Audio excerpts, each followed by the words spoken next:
mitología religiosa sistemática que se da en México.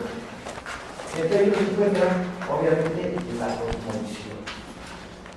Algunos tienen idea de algo, algunos de esa cuarta. ¿Qué es? Es el tipo de, si no mal recuerdo, es el tipo de visión religiosa o espiritual que tiene una cultura sobre... Sí, en parte. La forma en la que una cultura o una persona interpreta su medio. Sí, no más que, como la cosmovisión no es un elemento individualista. Realmente, para hablar de cosmovisión estamos hablando de un elemento global, de un colectivo, casi mismo un pueblo o una sociedad. ¿De acuerdo? Sí, que es como una especie de conjunto de ideas que tienen como una civilización. Conjunto de ideas que una civilización nos acercamos mucho más a lo que es el concepto. No es exclusivamente sobre uno de los elementos, sino que es sobre un todo. Cosmos es orden, ¿no? En griego. En griego nosotros veíamos el cosmos como la totalidad de una realidad. Obviamente esta totalidad, para poderla nosotros comprender, debemos de ordenar. Entonces el cosmos es como la realidad que nos circunda. ¿Cuál es la visión de este cosmos? Es lo que verdaderamente, si nos vamos a las etimologías, nos daremos cuenta que lo que se busca entonces es cuál es esta visión de esta totalidad. Obviamente, bueno, ibas a pegar, ¿no? Pues sí, que parece que el pacto político se asienta en este orden, en visión de realidad, ¿no? Ojalá y ese pacto político siempre se acercara verdaderamente a esta inmensa mayoría. El problema es que el pacto político muchas veces lo hacen millonarios. Nosotros nos vamos a dar cuenta que la cosmovisión está hecho por una sociedad completa, por todo un mundo, por todo un pueblo, hasta por toda una civilización. ¿De acuerdo? Y no se enfoca exclusivamente al aspecto religioso. Todo lo contrario, la cosmovisión va mucho más allá de la simple visión que nosotros tengamos acerca de una determinada religión. Opinión de Lilian Smart, uno de los autores europeos que más se han incluido en el estudio de la cosmovisión, él la define como un conjunto de ideas sobre el mundo que comparten los habitantes de una misma civilización, cultura y o sociedad. Ojo, el individuo puede tener ideas personales totalmente que choquen con el resto de las ideas del resto de la sociedad. Bueno, estas ideas particulares no formarían parte de la cosmovisión general. Es también toda interpretación de la realidad que constituya una forma coherente y sistemática de ver el mundo y de comprenderlo.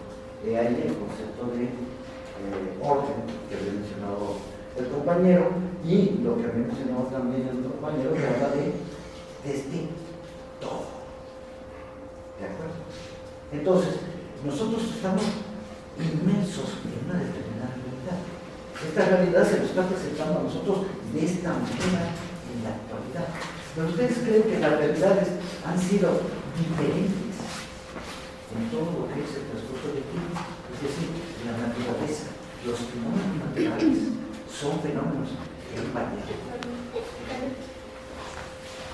O sea, realmente creo que desde que el hombre es hombre, la lluvia, los terremotos, los maremotos, simplemente la fertilidad del suelo y todo esto. Obviamente existen tradiciones acerca de los problemas que hemos causado nosotros a la naturaleza en la actualidad para hacer que mucho de lo que se expone la naturaleza pues está no se está haciendo de la misma manera ni con la misma fuerza que en otras épocas, pero en cambio otros elementos también están emergiendo y están creciendo en lugar de aquellos que en un momento dado van decreciendo. ¿Qué significa esto? Que probablemente a pesar de que la realidad, es decir, todo el fósforo, la luna, el sol que ha existido siempre desde que el hombre son, las estrellas, todos los fenómenos La realidad es que por culpa de esta cosmovisión, nosotros vamos a tratar de explicarla de forma totalmente de acuerdo a nuestro grado de desarrollo y a nuestras particularidades, es decir, a nuestra idiosincrasia de tipo poblacional, social, étnica o civilizatoria. No es que la realidad cambie, lo que cambia es nuestra forma de explicar esa realidad. Los resultados van a ser diferentes. Es por eso que es interesante la cosmovisión. No es lo mismo nuestra cosmovisión hoy acerca del cosmos que la cosmovisión que tenían los pueblos prehispánicos antes de llegar de los españoles. ¿Está de acuerdo? Entonces, todo este tipo de ideas se trata de sistematizar. Ajá. Y finalmente lo que buscan es interpretar esa realidad que nos está rodeando. Y en cada una de esas interpretaciones, cada pueblo, en diferentes épocas, va a tener una cosmovisión también distinta. Por lo que yo podría adelantarles un poco que la cosmovisión es un fenómeno que nosotros lo podemos comprender como un hecho histórico. A pesar de estar en el plano de las ideas. Y como hecho histórico, es un hecho que va a variar también a través del tiempo y a través del espacio. En la misma época del mito prehispánico, por ejemplo, de Teotihuacán, en Roma se tenía una visión distinta del mundo, o en Asia, o en África, o en Sudamérica, o en el norte, simplemente en América. ¿Por qué? Porque todos van a tratar de explicar ese cosmos dependiendo de sus propios elementos y de su propia evolución dentro de la historia. Bueno, la cosmovisión, por lo tanto, es una totalidad. Y, según este autor Swan, se encuentra en el centro de todos los subsistemas que se encuentran en cualquier civilización. Estos sistemas pueden ser tecnológicos, sociales, políticos, económicos y hasta los propios religiosos. ¿Qué significa esto? Que la religión también está dentro de la cosmovisión. Y la cosmovisión excede a la propia religión. La cosmovisión es más allá o está más allá de lo que es la explicación religiosa. Entonces nosotros, por ejemplo, en México podemos tener un subsistema de explicación religiosa acerca de nuestra realidad. Y hay mucha gente que lo tiene y crean grandes colectivos a tales grados que se pueden contar por millones. Ahorita las personas que asisten, por ejemplo, el 12 de diciembre a la Basílica de Guadalupe, ellos van a tener una cosmovisión religiosa, como también nosotros la podemos tener con los diferentes grados. Pero tenemos también sobre nuestra realidad una explicación tecnológica, social, política, económica, y podemos hablar en términos generales en la calidad de científica. Ahí viene nuestro segundo problema. ¿Qué pasa cuando hablamos de sociedades tan evolucionadas como la nuestra en la actualidad, a los Estados Unidos, a Alemania, a cualquier país en la actualidad del mundo? Nos damos cuenta que hay verdaderamente esta serie de subsistemas. Pero ¿qué sucede en una sociedad donde la religión, el compañero, es la única forma de interpretación de toda la realidad? No existe una interpretación tecnológica, ni social, ni política, ni científica, sino que la única explicación de la realidad que nosotros tenemos en esa sociedad específica es una explicación religiosa. Pues nos damos cuenta entonces que la religión en ese tipo de sociedades y la cosmovisión son una misma. Durante los estudios que hagan ustedes de Mesoamérica en general, se van a dar cuenta que no hay una separación, no hay entre la actividad individual específica y más lineal del hombre en su vida cotidiana con algún tipo de interpretación y de explicación que se dé a esa propia actividad desde una perspectiva religiosa. Vamos a ver, ¿qué es lo más íntimo que pudiéramos tener nosotros en determinado momento? A lo mejor sentir atracción sexual. Un hombre por una mujer, o una mujer por un hombre, una mujer por una mujer, un hombre por un hombre. ¿De acuerdo? Nosotros ahorita lo explicaríamos desde perspectivas completamente científicas o hasta políticos-sociales, donde existen derechos, libertades y todas estas cosas, en donde no debe existir intolerancia ni nada de estas cuestiones. Bueno, ciertos pueblos veían hasta este tipo de actividades tan individuales como producto de fuerzas mágicas o religiosas. Hay un dios y hay una diosa de la sexualidad, del amor, del pecado. O sea, si nosotros nos sentimos atraídos y hacemos, por ejemplo, un acto sexual determinado, no es exclusivamente por una acción individual mía, sino que se debe fundamentalmente a que un Dios determinado nos está abriendo, nos está incitando a realizar ese tipo de actividades. Ojo, no que se maneja, por ejemplo, el catolicismo con la existencia del demonio. O sea, nosotros podemos tener ciertas actividades que nuestro libre albedrío nos hace notar por lo que consideramos comillas bueno y lo que consideramos entre comillas malo. Pero el diablo nos tienta para cometer pecados. Sí. Esto es un poco de invierno de nuestra culpa. O sea, no somos individualmente nosotros, sino que las fuerzas de las malignas nos hacen actuar de esa manera. Bueno, esa es una explicación psicológica. Perdón, hay que la palabrita.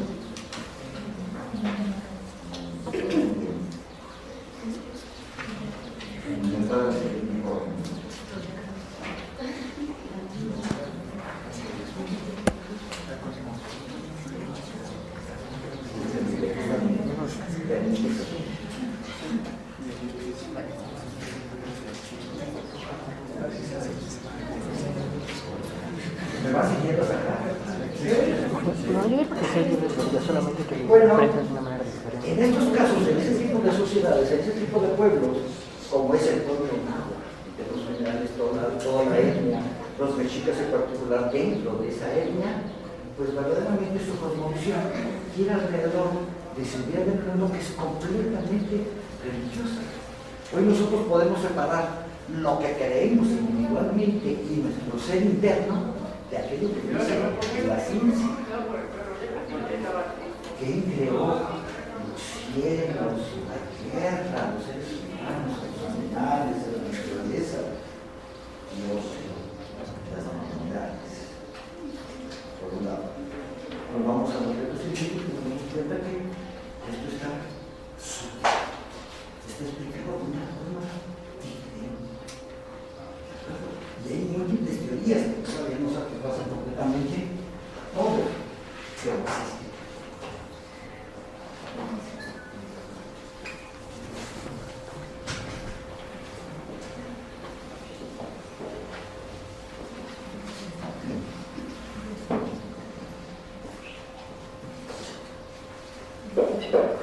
¿Cómo se escucha?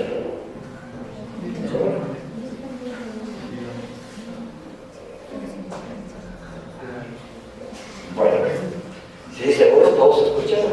Sí. Entonces ya no necesito que despacito y todo es natural, ¿no? Bueno, el mundo náhuatl entonces, religión y cosmovisión, desde mi particular punto de vista, son como si fueran sinónimos, porque explican la totalidad, los actos de los hombres, los actos de las mujeres, de los niños, de los viejos, de los que se dedican a determinado oficio, a determinada actividad, están determinados por lo que dicen y hacen los dioses. Los fenómenos naturales que sufrimos están determinados por los dioses. Tenemos buena alimentación, la tierra es fértil, hay dioses que lo determinan. ¿De acuerdo? O sea, los aspectos teóricamente científicos actuales están subsumidos completamente en ese pensamiento que es religioso. Bueno, esta visión de la cosmovisión obviamente va a variar de pueblo a pueblo. ¿De acuerdo? Entonces cada pueblo va a tener su visión particular, aún dentro de una determinada sociedad, de una determinada época. En México prehispánico va a haber distintas cosmovisiones, como distintas religiones puedan existir. En algunas, el dios principal es un dios guerrero, solar. En otras, su dios principal es un dios de la lluvia, generador de alimentos, el dios de los mantenimientos. Y así va a variar dependiendo del pueblo. Entonces cada pueblo va a tener su visión particular sobre la totalidad de los pueblos, de los fenómenos que se manifiestan a su alrededor. Y cuando hablamos de estos fenómenos, no son solamente los fenómenos naturales ni biológicos del hombre como animal, sino aún los fenómenos sociales. Si yo produzco algo que ahorita lo consideramos nosotros como elemento completamente artificial y hecho directamente por los hombres, que no tiene nada que ver con las divinidades, aún estas, en aquellas épocas, estaban determinadas también por la visión de las divinidades. Cada sociedad entonces va a buscar darle una explicación a su propia realidad. Y esta realidad pues va a estar dentro de su capacidad, de su campo racional. Recuerden, aunque la explicación sea religiosa, aunque la explicación sea mágica, está dentro de la racionalidad que han conseguido esos pueblos. O sea, si yo pienso que por sacrificar a un niño y ahogarlo voy a tener mejores lluvias, mejores productos en los campos, estamos dando una explicación de tipo racional. Puede ser o no equivocada, dependiendo desde la perspectiva que nosotros lo veamos. Pero desde la perspectiva de aquellos que lo están haciendo, es completamente racional y natural. Gracias a que sacrificamos, claro, llueve. ¿De acuerdo? Ahorita nosotros no le encontramos conexión. En aquella época la conexión estaba. Si sufre una enfermedad, es porque no le di las oraciones ni las ofrendas necesarias a esta divinidad. Tengo problemas en los ojos. No le recé a Xipetotec, que es el encargado, el que envía como castigo todas las enfermedades oculares. ¿De acuerdo? Ojo, vean ustedes que existe una racionalidad dentro de cada pueblo, dentro de cada grupo que tiene una colectividad natural que cree verdaderamente en eso. Es por lo tanto, pues un elemento completamente de opinión y de creencias. López Austin, al que vamos a seguir, me encanta pegarle cuando puedo, porque es una maravilla poder pegar a uno de los personajes más importantes que han dado más para los estudios del mundo náhuatl. Pues es siempre más bonito. ¿Por qué? Porque esto significa que podemos dar un pasito más adelante, no este pasote gigante que dio él, sino nosotros ir avanzando, ir perfeccionando verdaderamente las teorías. López Austin nos da, como siempre, su definición. Definiciones que son muchas veces extraordinariamente complejas, tan complejas que tendremos que estudiar y explicar casi frase por frase lo que él quiere definir. Él nos dice que la cosmovisión es un hecho histórico, con lo cual estoy completamente de acuerdo, yo lo había adelantado. Es un hecho histórico de producción de pensamiento social inmerso en recursos de larga duración. no es complicado. Es decir, es un hecho histórico que será en el campo de las ideas. Y dentro, obviamente, de una sociedad.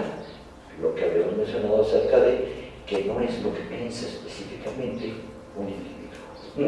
Y que esta cosmovisión no es algo que se da exclusivamente en un determinado momento, sino que se da a través del tiempo y se mantiene. A tal grado, por ejemplo, que él señala y tiene la idea de que hoy nosotros vivimos una cosmovisión que tiene sus raíces desde el México prehispánico. En muchos aspectos, esto es cierto. Es lo que nos hace diferentes a otro tipo de sociedades humanas dentro del mundo en el siglo XXI. Es un hecho complejo y trata de explicar toda la totalidad, imagínense la complejidad que tiene. Está integrado como un conjunto integrado, que significa esto que es un sistema, así como lo habíamos visto con la opinión de Smart, ¿de acuerdo? Pero dicho con otro tipo de elementos. Y es relativamente congruente por los diversos sistemas ideológicos con lo que una entidad social en un tiempo histórico dado pretende aprender el universo. Es decir, es la forma que nosotros tenemos para explicar todo el cosmos. Las mismas palabras, nada más que con un lenguaje un poquito más complejo.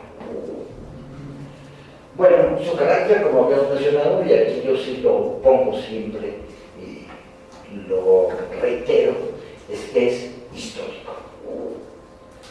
Esto lo digo porque hay autores que en la actualidad, sobre todo en la Facultad de Filosofía y Letras, en el posgrado de estudios mesoamericanos, pues llegaron a afirmar que el historiador no debería meterse al estudio del México prehispánico, que es una cuestión que hay que dejárselos a los arqueólogos por un lado, pues, todos los arqueólogos tienen en su campo, y a los antropólogos por el otro. Pensando que probablemente la antropología social, el estudio de los grupos humanos hoy, nos dan más respuestas que lo que nosotros podemos encontrar en nuestros documentos, en nuestros hechos, en todas estas formas que nos han dejado el pasado como rastros para poderlo nosotros reconstruir. Entonces esto a mí verdaderamente me revienta. O sea, la historia no solamente puede meterse a sus estudios, sino que es su obligación meterse. Vean ustedes alguna obra de algún arqueólogo verdaderamente de los que se meten a hacer excavaciones y que presentan después como informes a Lina. A ver qué resultados ricos les da de conocimiento de esas sociedades que teóricamente están excavando. Se van a dar cuenta que una enorme cantidad de determinaciones de qué tipo de material, de cuáles son sus dimensiones, de cuáles sus formas de trabajo, de elaboración, etcétera, van a aparecer allí. A qué alturas se encontraron, en qué profundidad se hallaron y todas estas cosas. Pero ¿qué nos dice de la sociedad? Si alguno de esos arquitectos o arqueólogos nos dicen, pues que encontré una figura y esta figura es un claro, no es porque ellos hayan descubierto que es un claro, sino porque el historiador sabe que es un claro y los dio a conocer. Gracias a la historiografía, gracias a las obras de Durano, de Sagún, de todos los escritores indígenas del México prehispánico, que nos dijeron, estas características son las que tiene claro. Y por lo tanto este Dios nosotros le podemos estar llamando de claro, que es el Dios de la lluvia, el Dios de los mantenimientos. Esto no lo sabía. El arqueólogo sigue la historiografía, sigue historia, sigue los códices poshispánicos, sigue los escritos de los frailes, de los conquistadores, de toda esta gente que nos ha dejado centenares de obras. Y que nosotros tenemos que meternos en ellas. Pueden ser muy pesadas al principio, pero nos va a dar una riqueza de información que nunca una determinada cuestión completamente cientificista va a sobreponer. Entonces, por eso es que para mí es necesario señalar que esto es de historia. Bueno, a tal grado ha llegado este golpe a la historia que nosotros encontramos cuando se habla, por ejemplo, de la figura de Sagún, que dice el pionero de la antropología en México, el primer etnólogo historiador, o el primer etnólogo religioso, o el primer lingüista, porque estudia muchísimo la lengua náhuatl, y le niegan la capacidad de hacer historia. A pesar de que su obra en el Códice Florentino, él escribe una carta donde dice, yo estoy haciendo esta historia. Es decir, su investigación es una investigación histórica, a pesar de que su objetivo sea la de evangelizar a los indígenas. ¿De acuerdo?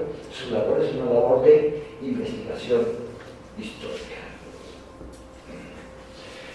Sí es la cosmovisión un elemento de producción de pensamientos, de creencias. Y obviamente estos pensamientos, estas creencias, nosotros como vemos el mundo, vamos a actuar sobre el mundo. O sea, este sistema va a hacer que nosotros nos adecuemos en nuestra vida diaria a hacer lo que este sistema nos dice que debemos hacer. Es por eso que nosotros vemos las cosas de diferente manera a como lo ven otros grupos humanos. Siempre les puse el ejemplo, y tengo muchos exalumnos conmigo, ¿no?, de cómo la luna es descrita en Europa, casi como un beso Gruyère, y como un elemento verdaderamente de romanticismo enorme. Mientras aquí en México, pues volvemos a ver la luna y por culpa de la influencia de ese México prehispánico, de los mitos del México prehispánico, lo que vemos es un conejo. No tiene nada de romántico. Si tiene algo que ver es del borracho. De romántico, ¿no? ¿De acuerdo? Entonces, ¿cómo nosotros vamos a actuar? Dependiendo de este sistema. Lo que nos dice que es bueno y que es malo. Lo que hoy nos señala que cuando aparece una luz roja, nos detenemos. Y a pesar de que no venga nadie, ni de un lado ni del otro, seguimos detenidos. Hasta que la lucita se pone verde y nos dice, avance. Nos están determinando, estamos determinados.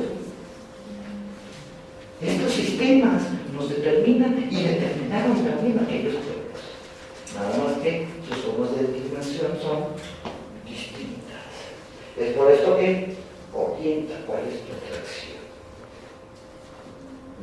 Esta cosmovisión es la que nos dice cómo vamos a actuar, qué vamos a hacer.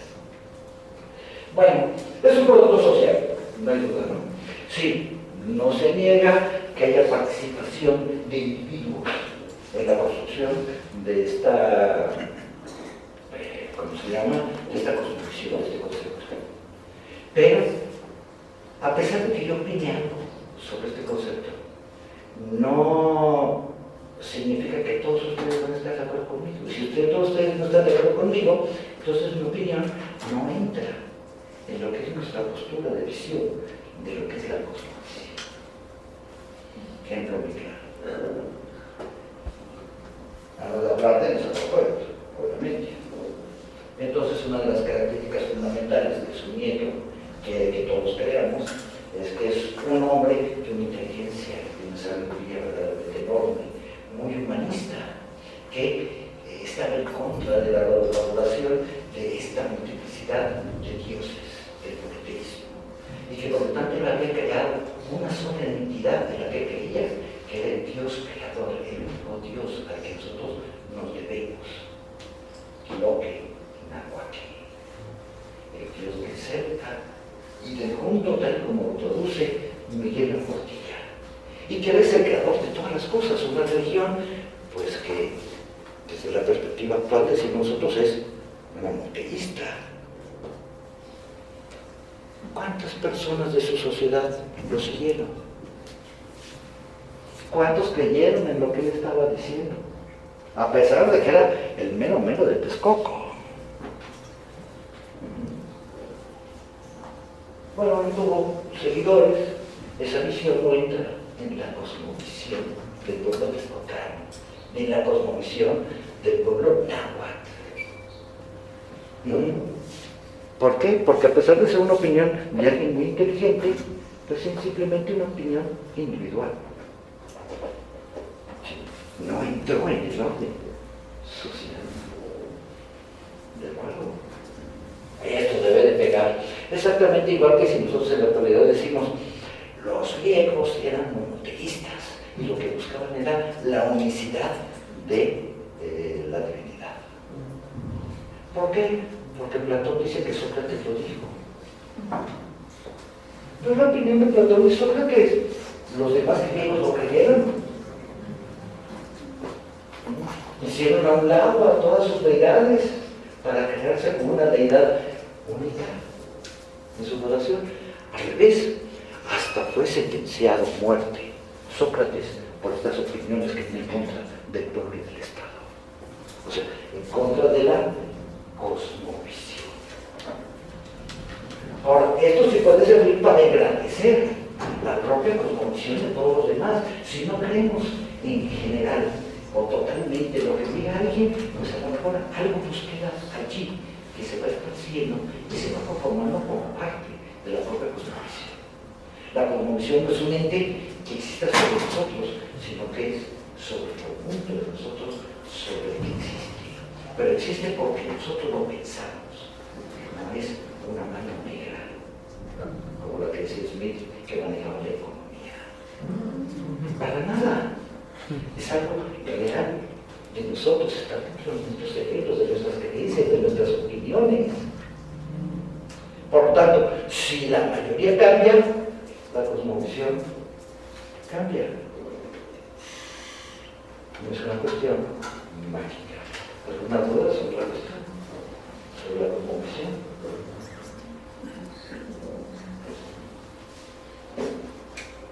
¿Quién estaría de acuerdo?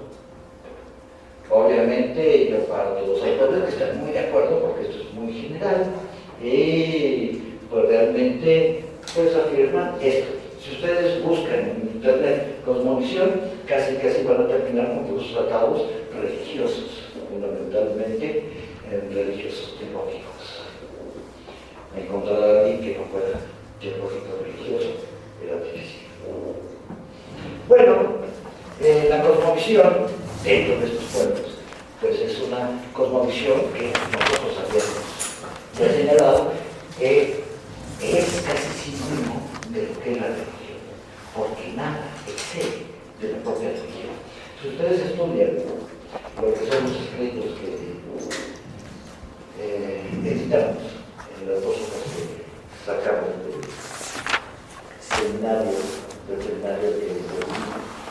en la actualidad de la universidad, te van a dar cuenta que pues, se trata totalmente que todos los actos humanos están determinados y están explicados por fuerzas religiosas.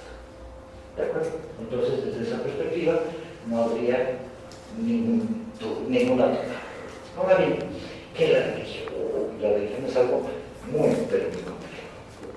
Yo vería a la religión como en su definición como una definición muy cercana a la definición de la cosmovisión que nos dieron los autores anteriores. Sobre todo a esta religión, que es la que trata de explicar toda la totalidad, que trata de explicar al universo, al cosmos, tanto lo natural como lo social. Entonces, nosotros tratamos de definirlo. Lo hace así, de esta manera. Yo le recomiendo leer cualquier obra de Durkheim. Es una maravilla, por lo menos a mí me convence valoramente todo lo que dice. Entonces nos dice que es un complejo, y cuando hablan de complejo significa que está relleno de muchísimas cosas, de muchísimos componentes. Entonces se vuelve algo muy difícil, algo muy complejo. ¿De acuerdo? Está lleno de elementos como son los elementos míticos, de dogmas, de ritos y de ceremonias. Obviamente él utiliza la palabra dogmas porque está escribiendo en el occidente, y las religiones con mayor influencia en el occidente son las religiones monoteístas. Nos vamos a dar cuenta que en las religiones politeístas los dogmas van a pasar a un tercero o cuarto plano. Mientras las religiones monoteístas son extraordinariamente celosas y nos dicen, lo único verdadero es mi religión. Lo que aquí decimos y todo lo demás son mentiras, son patrañas o son cosas diabólicas. En el politeísmo no. En el politeísmo, si yo estoy adorando a estos dioses, conquisto otro pueblo o entro en contacto con otro pueblo que adoran a otros dioses, nosotros lo que vamos a hacer es empezar a conocerlos, verlos y hasta en determinado momento adoptarlos. Los mexicas, cuando salen de Aztlán, llevan solamente 4 dioses. ¿Han visto la primera lámina del juez de Rini? O sea, hay 4 hermanas. Los 4 cargan bultos. Estos bultos son bultos sagrados. De uno solo de los bultos nos damos cuenta quién es el personaje que está dentro de ese bulto, porque tiene su cabecita de fuera. ¿Quién es? ¿Quién es el personaje que se asoma?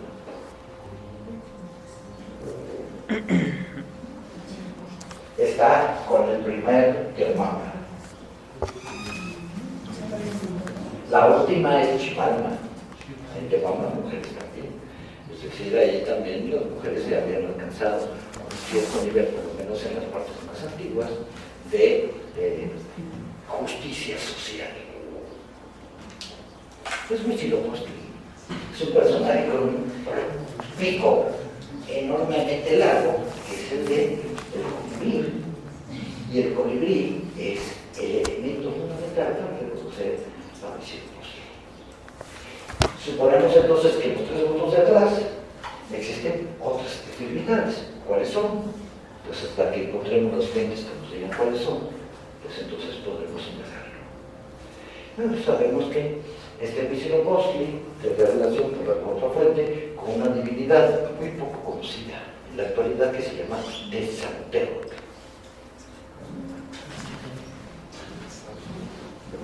Bueno, Huitzilopochtli todos lo conocen,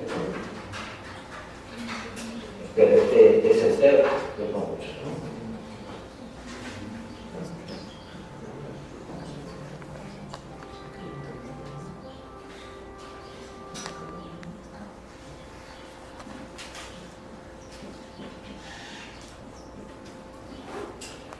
Es una divinidad de la cual hace referencia a algunos escritores indígenas, pero el que más escribe sobre él es un señor que se llama Cristóbal del Castillo, que hace toda la historia del pueblo mexicano desde la salida de Aztlán, y que es de origen indígena, escribe en náhuatl y escribe también en el siglo XVI.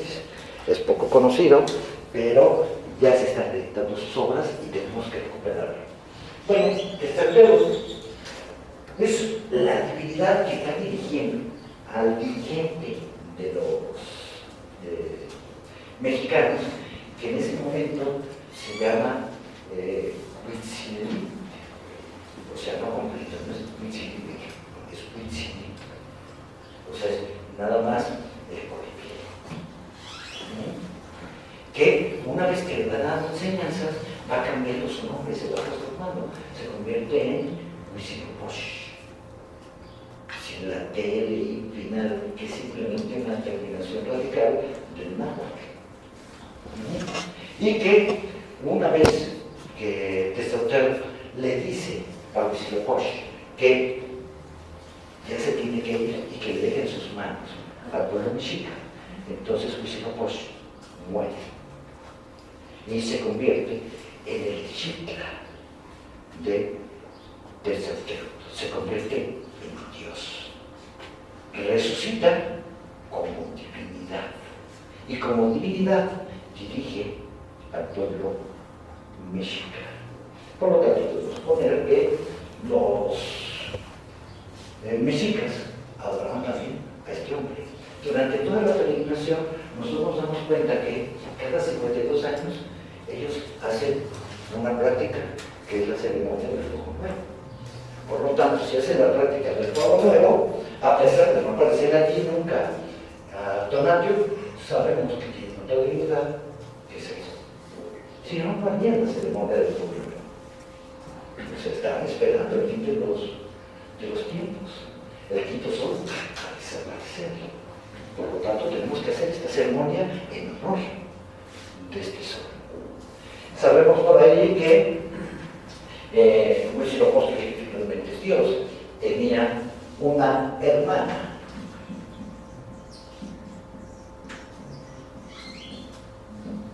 Marinaxoche, la cual abandona allá en Michoacán. No la aguanta, es insoportable esta mujer. Verdaderamente le pone a la gente en su contra y todo esto. Siempre dice que llegaron a la tierra prometida. Imagínense ustedes el lago Pascual. Entonces, inmediatamente muchos mexicanos al llegar ahí dicen: oh, este es el lugar, aquí nos debemos de quedar. Aquí tenemos todo, es bellísimo. No. Dice Marinaxoche: sí, aquí nos quedamos. Y Huitzilopochtli, al ver que es una vejera, su hermana decide durante la noche que sus seguidores, los que verdaderamente están con él, salgan y vayan a buscar la tierra prometida. Es decir, ese islote con todos los signos que va a tener del águila, el nopal y la serpiente, que es el lugar de la tierra prometida. Cuando se levantan a las 8, pues le da un coraje realmente terrible, se lleva a su gente a un lugar que se llama Malinalco. Malinalco está gobernado por un señor, se casa con este hombre y a partir de ahí Malinalco se va a convertir en el centro de la hechicería del México prehispánico. Se va a hacer famoso, todos los grandes hechiceros van a ser contratados de allá, como ahora la gente va a Catemaco a hacerse una limpia. Antes era Malinalco. Y desde Malinalco es donde va a mandar a su hijo, Copilio, que trata de destruir a su hermano, Huitzilopochtli. Obviamente, Copilio va a ser destruido y el ejército de los malinalcas por los mexicanos, y Copilio, pues según algunas fuentes, se le va a cortar la cabeza va a ser lanzada en el lago, y exactamente en el lugar en donde cae la cabeza de Copilio, otros dicen que es el corazón, emerge el islote, del cual sale el nopal, en donde va a posarse el águila y a donde va a llegar Tenoch y Meshi para descubrir que ese es el sitio señalado. Pero ustedes, ¿cuántos años tienen? 3. A lo mejor por ahí es una diosa antigua, es madre, por lo menos en el mito de Huitzilopochtli, pues creen en la diosa de la tierra. Pero no hay muchos más. En la actualidad hay autores que citan a un autor español que dice que en México se adoraban a 2000 dioses. ¿De dónde salieron los 1994-96 siguientes? De todos los pueblos, de razas parecidas. Los fueron anotando, se los fueron quedando. Cada vez que hacían una conquista, ¿cuál era el símbolo de que una ciudad caía en el México cristiano? En el momento que llegaba al templo principal, lo quemaban y se robaban al ídolo que se encontraba allí. Y se lo llevó a México Tenochtitlán. Y era un nuevo Dios. La bronca es que los mexicas conquistaron demasiados pueblos. Entonces tuvieron dioses a la bestia. La cantidad realmente exagerada de dioses. Después nos vamos a quitar con ese problema. Pero vean ustedes cómo verdaderamente la religión, ya hemos estado acá, pues es parte de esa cosmovisión de un pueblo que, siendo politeísta, es capaz de adoptar a los dioses y hacer que su religión crezca, mientras el monoteísmo lo único que buscaría sería destruir a los falsos demonios, a los falsos dioses, a los demonios. Todos los dioses de América, para los españoles, eran el diablo, eran demonios. ¿Por qué? Porque lo dicen las escrituras. ¿De acuerdo? Y la Biblia no dice ninguna mentira. Todos los dioses que son adorados por los pueblos gentiles son demonios. Por lo tanto, ahí entran todos los dioses mesoamericanos. Bueno, en el análisis que hace de la religión dogmática, nos dice que hay dos categorías dentro de la religión.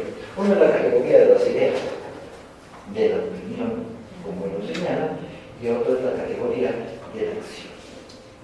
O sea, si todo lo de la religión se queda exclusivamente en nuestro cerebro, sería cosmovisión exclusivamente.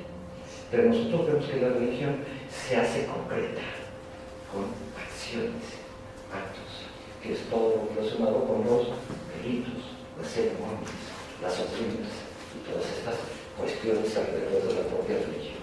No existe ninguna religión sin ritos. Como no existe ninguna religión sin creencias.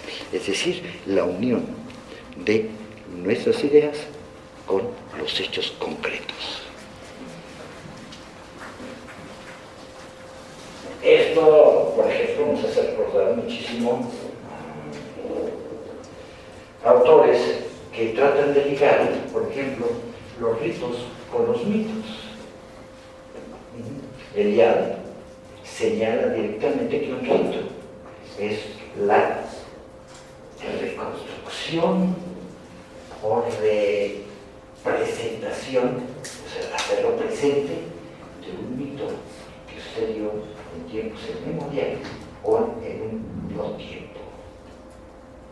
O sea, cualquier rito que nosotros veamos es un reflejo de una actividad dicha o hecha por dioses dentro de la creación del pensamiento humano sobre esos hechos. Todos los ritos que ustedes ven son así. ¿Cuál es el ritual más importante del catolicismo? La comunión. La misa, la Santa Misa. ¿Qué es la misa? La misa, ¿qué es la Santa Misa? Es simplemente la recreación de un hecho histórico hecho por una divinidad, Jesús, en el momento en que se da lo que nosotros conocemos como la última cena. Y entonces se recrea la repartición del pan y del vino, y las palabras: tomen este pan que es mi carne, tomen este vino que es mi sangre. ¿No? O sea, el ritual siempre es una recreación de un pensamiento mítico, de algo que nosotros creemos. Y no lo dice claramente Durkheim, y está de acuerdo completamente con las ideas de Eliade. Esto nos lleva a pensar que toda religión nos habla de dos cuestiones, que es lo profano y lo sagrado. Ojo, y aquí sí tenemos que, después vamos a tener que señalar algunas cuestiones en Jesús.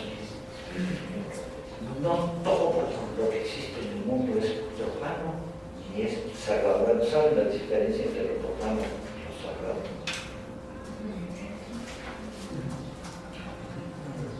Bueno, lo profano son todas aquellas cosas que no tienen relación directa con la religión y con la divinidad. Por lo tanto, no son cosas sagradas. Y lo sagrado son aquellas cosas, a todas aquellas acciones, hasta palabras, que nosotros le damos la virtud de la divinización. Así nos encontramos, por ejemplo, que no es Dios donde se coloca la patena o la sangre en el cáliz. El cáliz no es Dios, pero es un objeto sagrado. Un templo es un objeto sagrado. Es decir, hay muchísimas cosas que están dentro de lo que parecería que es profano, pero que son sagrados. Y hay muchas cosas que son simplemente profanas porque no tienen nada que ver con la religión. Desde mi perspectiva particular, en el medio apostólico, el profano y lo sagrado podrían estar muy, muy ligados. Bueno, a tal grado que Sagún trae un capítulo enorme en su historia general que se llama Los augurios y alusiones. Es decir, cómo poder saber o cuáles son los destinos a los que vamos a llegar en el futuro por ciertas señales que vamos a tener en un cierto momento. Se ubica en el mundo del campo. Y al ir caminando en este campo, hizo una flor de un nombre determinado, que también me acuerdo qué nombre es, ¿no? Una flor determinada. Esto significa que probablemente alguien en mi casa va a sufrir una enfermedad y probablemente muera. Esta flor es profana o se convierte en sagrada. Es ahí donde no podemos nosotros ver con claridad la diferencia entre lo profano y lo sagrado dentro de la religión náhuatl, donde en otras religiones, fundamentalmente las monoteístas, lo podemos diferenciar claramente. Profano es toda la sexualidad, sagrado es el amor. ¿Sí? Aquí no. Entonces, obviamente no es un especialista de las religiones prehispánicas. Y por lo tanto, estudié muchísimas otras, pero fuera del ámbito del contexto que nosotros nos interesa. Entonces, nos dice que todas las religiones pues competen en otros dominios, a lo sagrado y a lo profano. En el lenguaje prehispánico nos damos cuenta que todo lo profano en determinado momento puede ser manejado directamente también por lo sagrado y por lo tanto se puede convertir en elementos sagrados, igual que los individuos.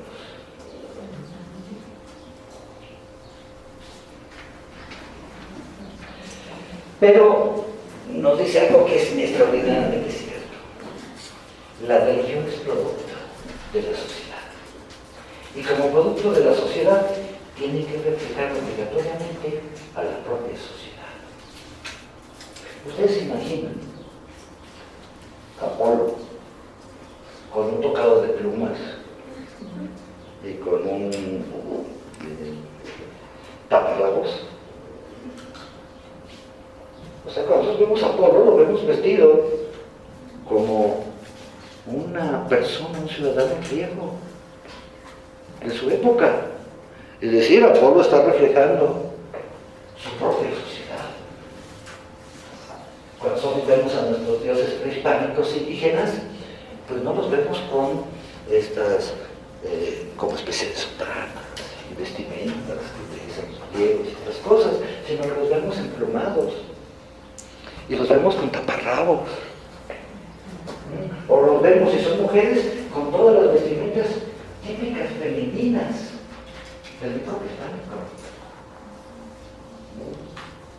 Son producto de nuestra sociedad. ¿Cuáles son nuestras necesidades? Pues casi para cada una de nuestras necesidades vamos a tener una divinidad. En los pueblos agrícolas, nuestras necesidades fundamentales son la tierra, el agua, la fertilidad. Vamos a tener divinidades relacionadas con la tierra, con el agua, con la fertilidad y con el sol. Sí, no van a tener problemas de electricidad, entonces, si no hubieran creado un dios de la electricidad.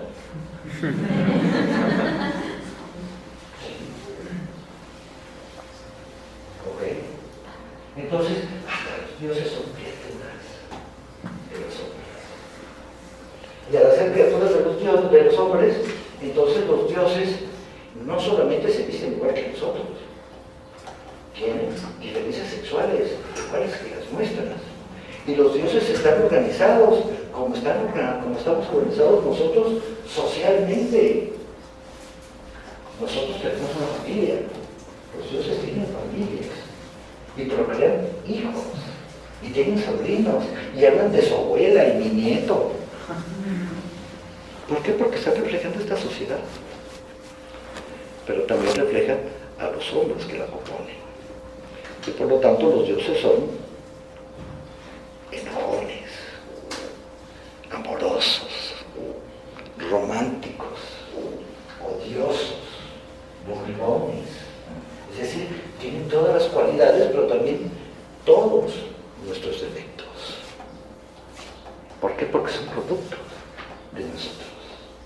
No estamos creando un Dios en el siglo XVI que parezca un ser humano del siglo XXI.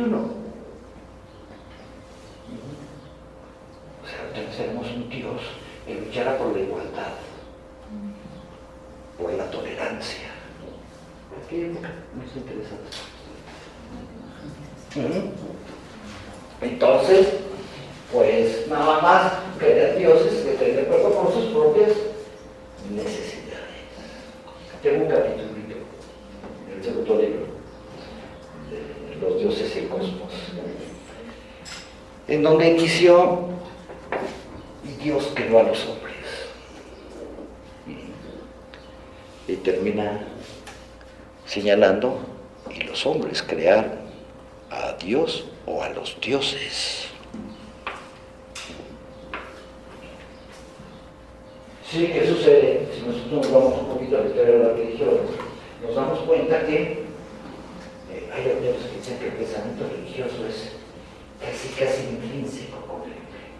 O sea, el primer hombre que sube como tal ya tenía un pensamiento religioso. Yo le llamaría un pensamiento más de la cosmovisión. O sea, busca explicarse las cosas. Si es hombre, es un hombre de tipo racional, que busca tener comunicación con las cosas, tenerlas dominadas, controladas, manipuladas para hacerlas nuestras. ¿Y con qué se enfrentan estos primeros hombres? Pues se enfrentan contra las fuerzas naturales. Y las fuerzas naturales a veces son benéficas, pero muchas veces son negativas, perjudiciales. Si bien podemos conseguir un animalito fácil para cazarlo y comérnoslo, pues nos puede salir un jaguar o un tigre de dientes de sable, ¿no? Para la época. ¿De acuerdo? Y en lugar de comérnoslos, somos su comida. Entonces vamos a tratar de explicarlo. Vamos a tratar de hacer que todo nos beneficie, lo que se encuentra en la naturaleza. Vamos a hacer que esta naturaleza se transforme como instrumento a nuestro favor. Vamos a lograr dominarla o por lo menos convencerla de que actúe a nuestro favor. Se ha retrasado la época de lluvias. Entonces, el lago o el pequeño lago que se forma con las lluvias y a donde bajan todos los animales a beber en ciertas épocas del año, es la que nosotros aprovechamos para irlos a cazar. ¿Qué pasa si no llueve? No se forma la laguna. Si no se forma la laguna, no vienen los animales. Si no vienen los animales, ¿qué como? ¿Qué voy a cazar? Ah, no, pues entonces hay que tratar de entrar en contacto con esta fuerza, que es la nube o aquello que produce la lluvia.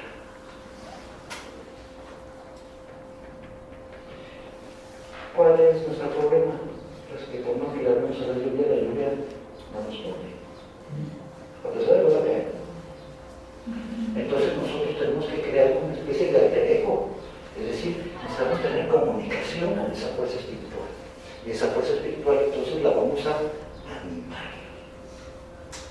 Le vamos a dar una animada. Porque animándola, es decir, haciéndola como nosotros, entonces vamos a lograr que nos escuche. Y si nos escuche, a lo mejor podemos convencerla de que actúe a nuestro favor. Es así como es un cristianismo.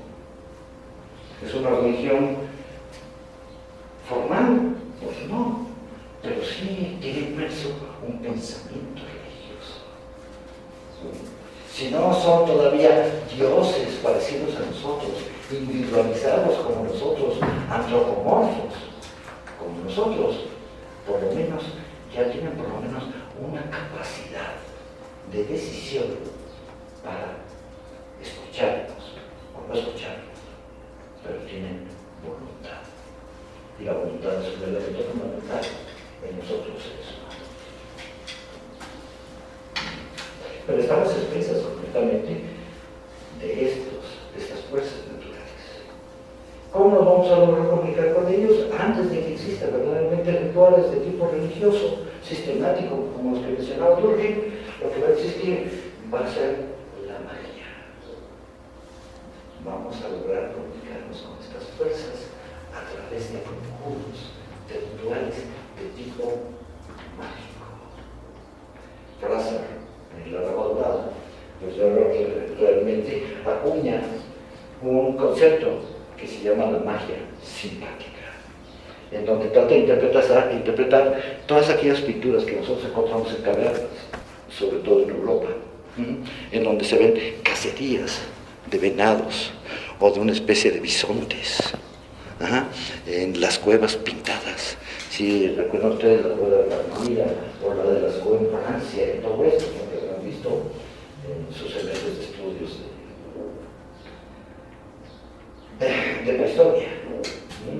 Bueno, pues él dice que son rituales mágicos, es decir, nosotros hacemos la cacería del animal desde un punto de vista mágico dentro de la cueva, para que después, cuando salgamos a cazar, esto se repita como debe de ser mágicamente y encontrar el animal que queremos cazar: el venado, el conejo, el bisonte. Es decir, nos hacemos uno con la fuerza de la naturaleza. Por esto se llama simpático, no es porque sea agradable, chistoso, ¿de acuerdo? Sino porque nos une integralmente. Cuando alguien tiene nuestra simpatía es porque quiere mucho con nosotros, lo estamos ligando muchísimo. Sí, bueno, la religión, no sé exactamente por qué digo todo esto. La religión prehispánica pues sufre en sus primeros momentos de estas mismas fuerzas que van a tener todos los hombres en toda la humanidad, que es un anuismo, en donde la comunicación primera que vamos a tener con estas fuerzas naturales va a ser a través de la magia. Este desarrollo y evolución del hombre lo va a llevar en determinado momento a ser un hombre sedentario, a descubrir la lectura, a hacer una serie de desarrollos en donde va a tratar de apropiarse en determinado momento de la satisfacción de sus necesidades por su propia voluntad, ya sin necesidad de depender tanto de la propia naturaleza. ¿Qué es lo que significa la agricultura? La agricultura en el primer momento significa que nosotros vamos a tener por primera vez un concepto del tiempo. O sea, ya con nosotros existe un pasado, pero porque existe un futuro. ¿Qué es la agricultura? Es un acto que voy a hacer hoy, cuyo beneficio voy a obtener mucho tiempo después. O sea, por primera vez voy a estar pensando en el futuro, en el mañana, en lo que va a venir después. Entonces, con esto voy a asegurarme que muchos de los elementos de la naturaleza ya estén a nuestro favor. Pero aún la propia agricultura, aún la cacería o el estar en lugares específicos en donde nos permita, siendo sedentarios, poder habituallarnos de todo aquello que nosotros necesitamos, van a estar muchas cosas de naturaleza fuera de nuestra protección. Como existe en la actualidad. Hoy estamos en manos del Popocatépetl, de un terremoto que no podemos medir, que no podemos nosotros controlar, que no podemos hacer que su voluntad, como si fuera un animal, eso no perjudicarnos. Pero los indígenas, recuerden ustedes la leyenda de los 5 soles, crean el quinto sol. Y este quinto sol, ¿cuál es? Es decir, cuatro movimientos significa que se va a destruir con grandes terremotos. O sea, no los pudieron manejar, y eso que ya eran agricultores, sedentarios, civilizados, etc. Hay ciertos aspectos de la naturaleza que ellos no pueden controlar. de que el darles ánimas simplemente no los satisfizo. No pudieron lograr esta comunicación para hacerlos completamente su voluntad de acuerdo con la nuestra. Entonces utilizaron otras vías para lograr este contacto con estas fuerzas, y era convertir o representar estas fuerzas con animales.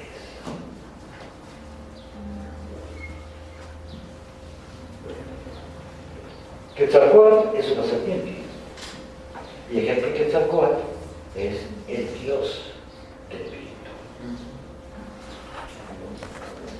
El jaguar, pues es un mamífero muy agresivo que se va a convertir en una deidad de la tierra, de las cuerdas. En Tlatelolco se descubrió que hay una serpiente, que es una serpiente acuática, ¿no?, que probablemente se convierta en la deidad del agua. Con la llegada de los olmecas, el eco del preclásico, se van a unir los elementos del jaguar, de la serpiente acuática, para crear una especie de ciclo que es agua, tierra, agua, tierra, fundamentalmente para lograr la fertilidad que necesitamos en los campos para tener buenos productos agrícolas. Pero para poderlo representar, ahora lo que tenemos son animales. ¿Por qué se escogen animales? Porque nuestro segundo estadio verdaderamente de la evolución de las religiones se llena con animales. Es un poco más fácil comunicarse con ellos, dominar. Hubiera sido más fácil haberlos convertidos en vegetales, en los que tenemos siempre, que tenemos contacto. No, deben de representar también a las propias fuerzas. Porque los animales tienen cualidades deseables. Por un lado tienen cualidades deseables, pero también tienen ciertos elementos que a nosotros, como decimos hoy, nos sacan de onda. No sabemos cómo van a actuar. El perrito mansito, ¡pumba!, de repente muerde de risa. Es decir, a pesar de que tratemos de dominar bien a la memoria, bien y todas estas cosas, pues estamos en determinado momento representarlo con algo que sí nos dé cierta seguridad, pero que también le tiene libertad de voluntad, esa libertad para hacer muchas veces lo que quiera. Por eso el animal sirve muchísimo para esas cosas. ¿Saben quién es el dios animal representativo de la lujuria en el México prehispánico? Entre los nahuas.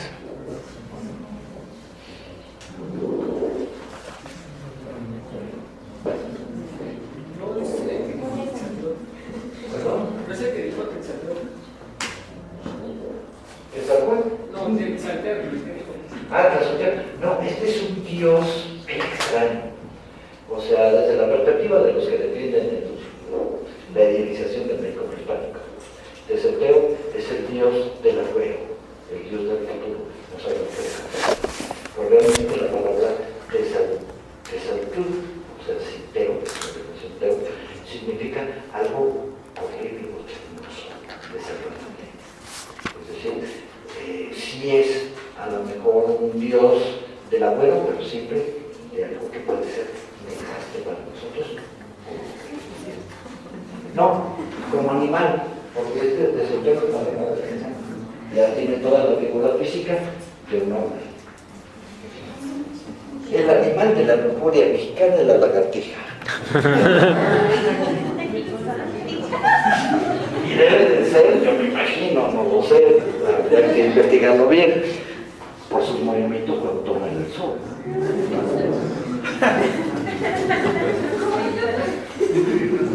¿Y cómo se llama?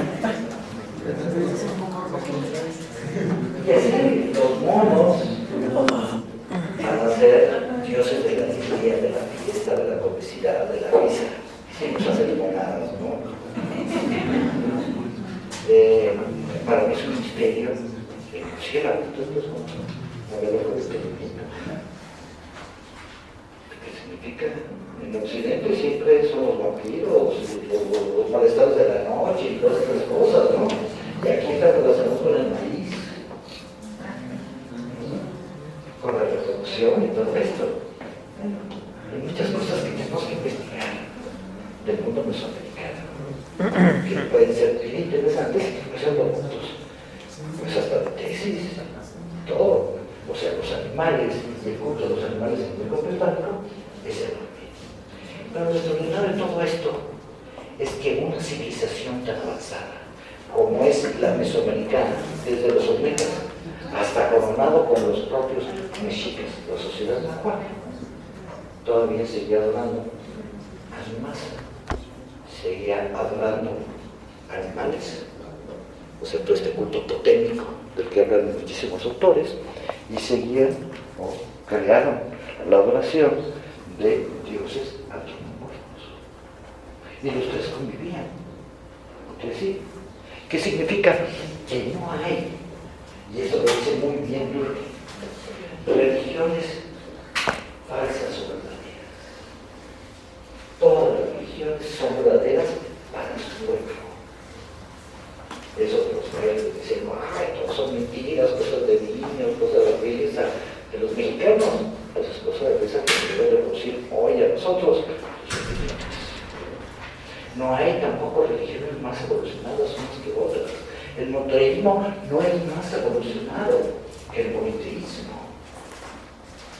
sino que aún dentro de la religión católica nosotros tenemos residuos de nuestros cultos y nuestros pensamientos religiosos ancestrales.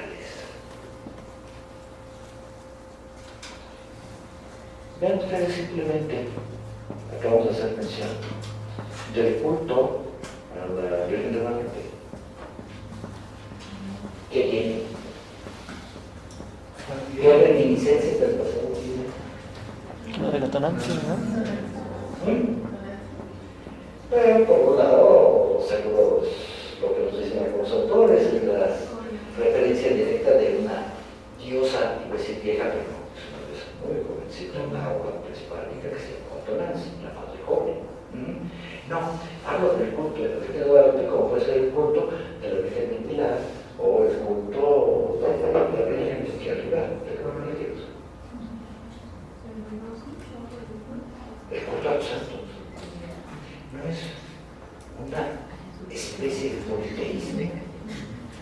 Estoy hablando del culto popular. Obviamente, si nos vamos con los autores de la Iglesia, con los grandes sabios teólogos, nos van a decir, no, para nada. A la Virgen de Guadalupe no se le culto, se le venera. La gente que va a la basílica va nada más a venerarla.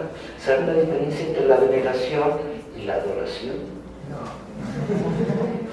No creen verdaderamente que la imagen que se encuentra aquí es la que produce los milagros. ¿Cuántos exvotos no hay en casi todas las iglesias que tienen este tipo de imágenes en casi toda la República Mexicana? Diciendo muchísimas gracias a Cristóbal por hacer que mi hijito regresara a su viaje conmigo. Gracias a ti por hacer que después de un accidente pudiera rehabilitarme. Realmente los exvotos son bellísimos, son preciosos y además nos dicen cómo es la propia sociedad, porque tenemos exvotos desde la época colonial hasta la actualidad. Entonces nos hablan del pensamiento de esas gentes, del pensamiento religioso que tienen, de lo que creen. Entonces ahí tenemos reminiscencias del pasado del politeísmo. ¿Cuántos no actúan y se desactivan 100,000 veces a pesar de que Jesús en los evangelios dice, no nombréis o no digáis el nombre de Dios? No nada más en falso, sino ni siquiera hay que estar mencionando. No estamos rezar, nos enseñó solamente en oración. ¿Por qué? Porque estamos en manos de Él. ¿Cuántos no rezamos todos los días pidiendo ciertas cosas, como si fuera un acto mágico para hacer que verdaderamente se logre? ¿Cuántos no damos la vuelta en un muro que tiene una escalera, venimos caminando derechito,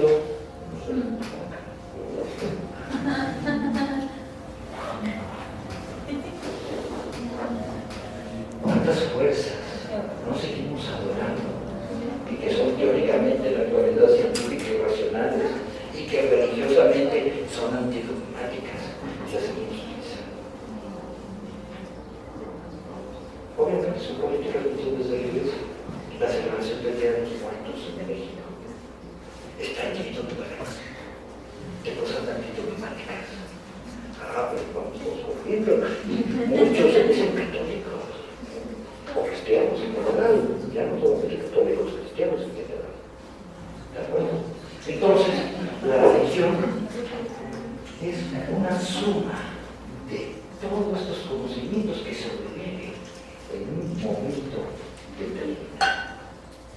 Así que vamos a encontrarnos tan representado, por ejemplo, no, Quetzalcóatl es muy exagerado, sí, Quetzalcóatl como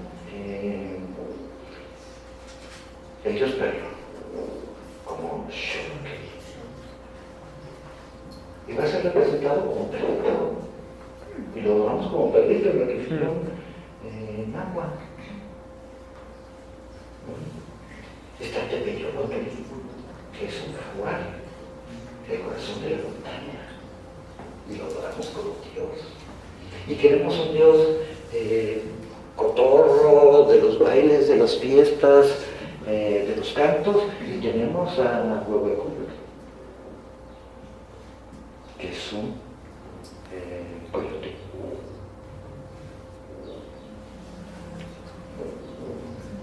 O sea, no existe la religión pura.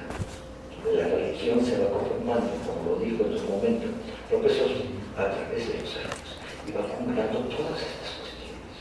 Y por eso, dentro de la religión va a ser muy difícil para nosotros ver y poder diferenciar lo que es un sacerdote de lo que es un nahual, de lo que es un hechicero. Los dos se van a dirigir a fuerzas del más allá. La forma en que se dirige, algunos pueden ser con rezos, otros con conjuros. El contenido es lo que varía, pero la forma es la misma. Y los objetivos siempre son buscar satisfacer necesidades, aunque estas necesidades sean perjudiciales para otros. Bueno, problemas que veremos después. Entonces, la religión, pues es todo un conglomerado extraordinariamente complejo, como lo dice también, ¿no?, el propio Turri. Y en el medio prehispánico, mucho más.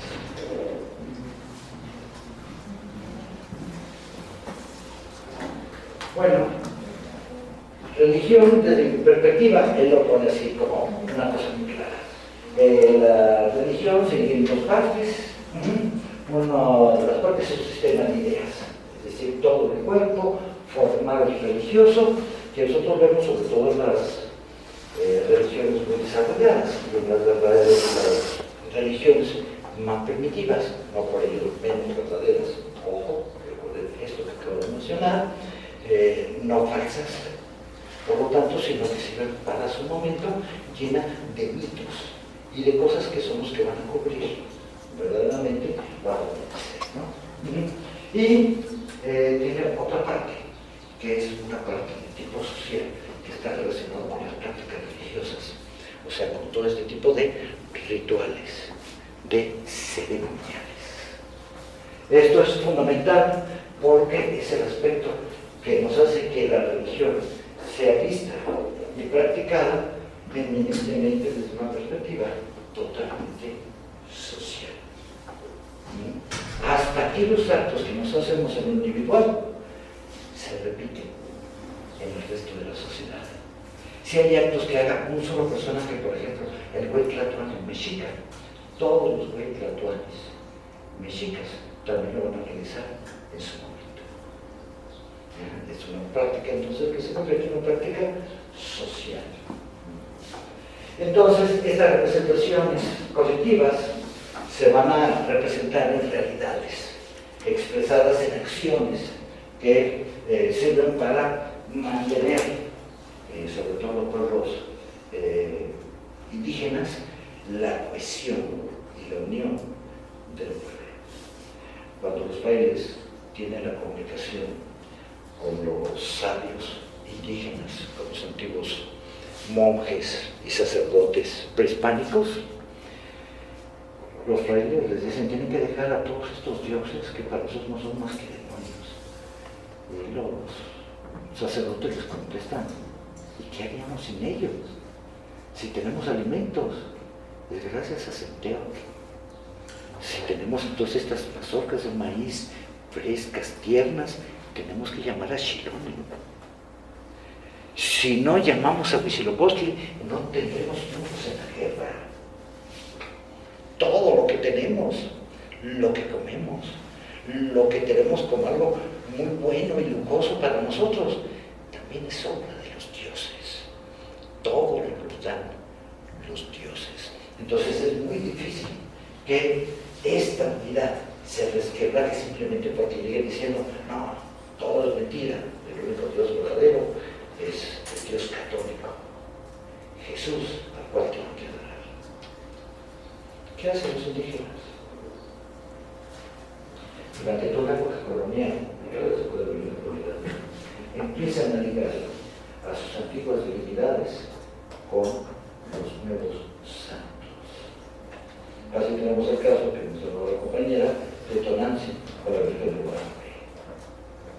Tenemos el caso de las adoraciones de San José, que hay una enorme cantidad de iglesias de San José, ligado completamente a rituales relacionados con el culto al Dios del fuego, al Dios viejo del fuego, prometeo. Porque normalmente la religión cristiana, San José es un Dios viejo.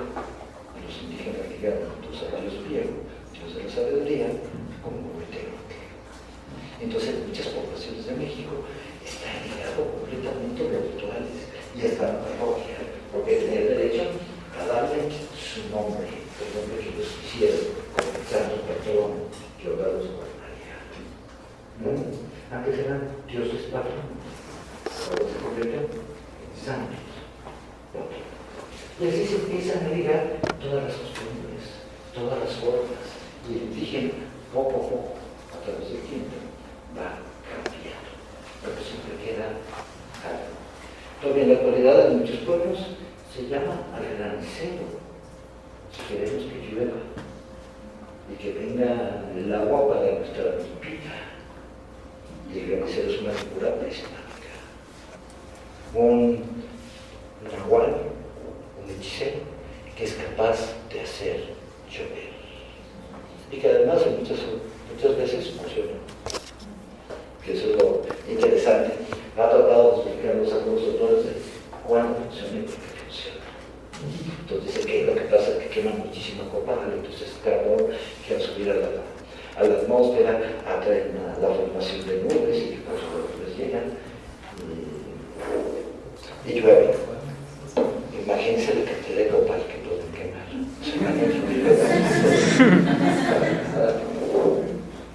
Entonces, la solidaridad significa la unidad entre todos los individuos de una determinada sociedad que se van a unir fundamentalmente por los principios de su religión.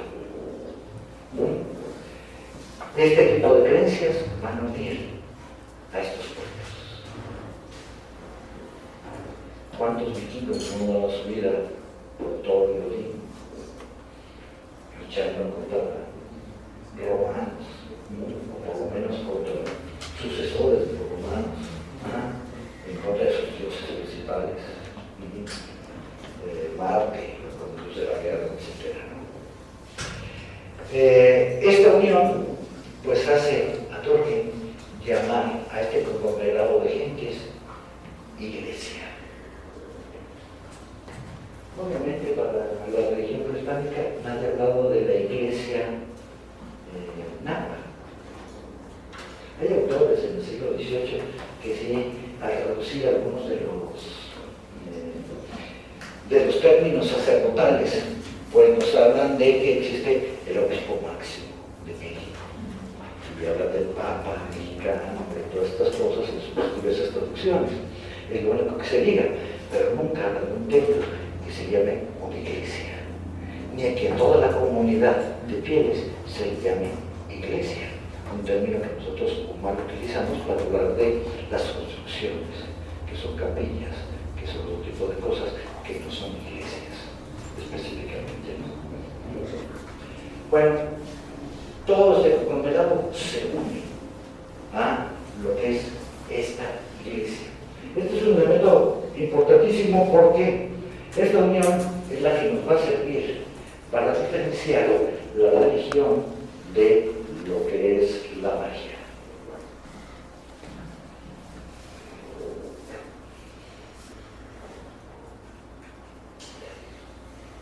este conglomerado de ideas que se maneja en la religión ya como cosmovisión, pues se busca que la religión nos dé respuesta a todos nuestros problemas como nos soluciona todas nuestras necesidades. Si en un primer momento la religión surge como un intento para poder satisfacer nuestras necesidades, nosotros vemos que estas necesidades de los hombres van a empezar a crecer. Ya no van a ser necesidades exclusivamente de subsistencia, sino que ahora vamos a tener necesidades de saber quiénes somos, de dónde venimos, a dónde vamos. La religión, como la filosofía en su momento, va a tratar de dar y de explicar todas estas necesidades. Hasta explicarnos por qué motivo somos como somos, por qué motivo amamos a quien amamos o odiamos a quien odiamos. La religión tiene, por lo menos, lo que busca dar estas propuestas. ¿De qué nos sirve?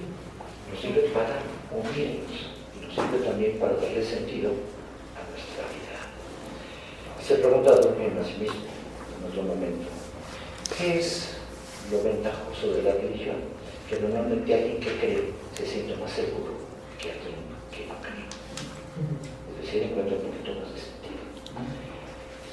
Yo hace años pensaba, no, yo era un fanático, ¿no? Porque un fanático verdaderamente cree en algo real y verdadero. El fanatismo religioso de esas personas que se pueden destruir las rodillas visitando a un santo patrón o la Virgen, etcétera, pues algo de comida porque verdaderamente cree en eso. El fanatismo probablemente está relacionado con la ignorancia desde la perspectiva del que tiene pensamiento científico, pero desde la perspectiva del otro, el ser ignorante, le produce tener menos problemas que aquel que sabe.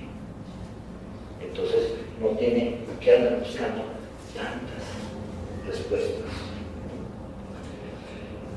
Señala también otro elemento que hace hacer a la religión es completamente histórica. Es decir, hay que estudiar a la religión no como un ente abstracto que sobresale de todas las cosas, sino que cada religión en particular tiene sus propias características y sus propios elementos. ¿Qué significa esto en las discusiones actuales acerca de si existió o no religión en el micro hispánico? Si podemos utilizar la palabra pecado cuando los indígenas dicen que han faltado respeto a un Dios. ¿Por qué no? O sea, esa actuación, nada más tenemos que definirlo, que el pecado no es exactamente el pecado contra el Dios Padre católico, sino que el pecado es una acción en contra de una divinidad particular, de una religión también específica. Entonces tenemos que estudiar sus características y lo que son sus elementos determinativos. Entonces cada religión se debe estudiar caso por caso. Y en este caso vamos a estudiar a la religión náhuatl.